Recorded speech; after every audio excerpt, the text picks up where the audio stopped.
पिंपरी चिंचवड महापालिकेच्या मोशी कचरा डेपो इमारत कोसळण्याच्या दुर्घटनेला जवळपास 66 तास उलटलेत। मात्र अजूनही इमारतीच्या तळमजल्यावर अडकलेल्या 8 कर्मचाऱ्यांचा शोध लागला नाहीये।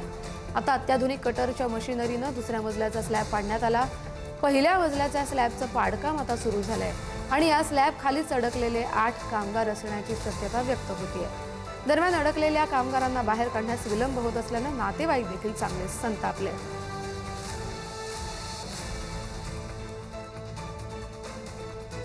मी स्वतः एकनाथ शिंदे साहेबांना मी ग्राउंड रिपोर्ट देणार आहे। मी स्वतः तिथे आलेलो आहे आणि हा रोड आता पूर्णपणे ब्लॉक करून आणणार। कितीही पोलीस दल आणा, किती एनडीआरएफ आणा, मी पुण्यामध्येच आज स्टे करणार आहे। जर वेडवाकड झालं, आज आमचे नातेवाईक तिथे आतमध्ये गेलेले आणि तुम्ही आमच्या नातेवाईकांना जर तुम्ही आक्रमक करायला तुम्ही भाग पाडताय, अजिबात नाही। तिथे त्या कर्मचाऱ्यांना वाचवण्याचा प्रयत्न करत असताना मुद्दामून विलंब केला जातोय, ताकद लावली जात नाही। यात प्रशासन जबाबदार आहे, एक नेता जबाबदार आहे।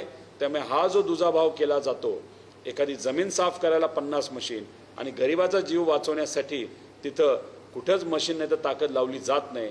अक्षरशः अशी चर्चा आहे की 8 लोकांची जी बॉडी खाली अडकलेली आहे ती दुर्दैवाने कुजायला सुरू झालेली आहे।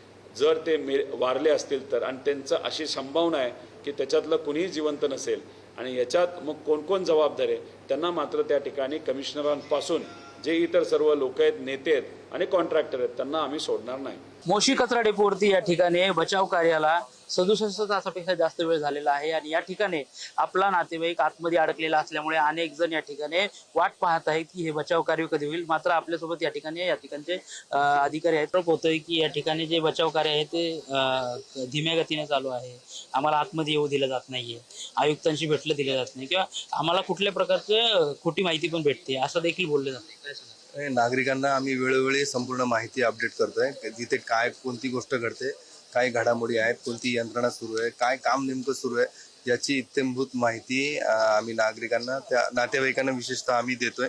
आणि प्रत्येक गोष्टींचं जे अपडेशन आहे माहितीचं, ते त्यांच्यापर्यंत पोहोचवण्याचं काम महापालिकेच्या वतीने आम्ही करतो आहोत। त्यांच्या बाकीच्या इतर ज्या सुविधा असतात, जेवण, नाश्ता, चहा पाणी, याची देखील आम्ही वेळोवेळी त्यांची चौकशी करतोय।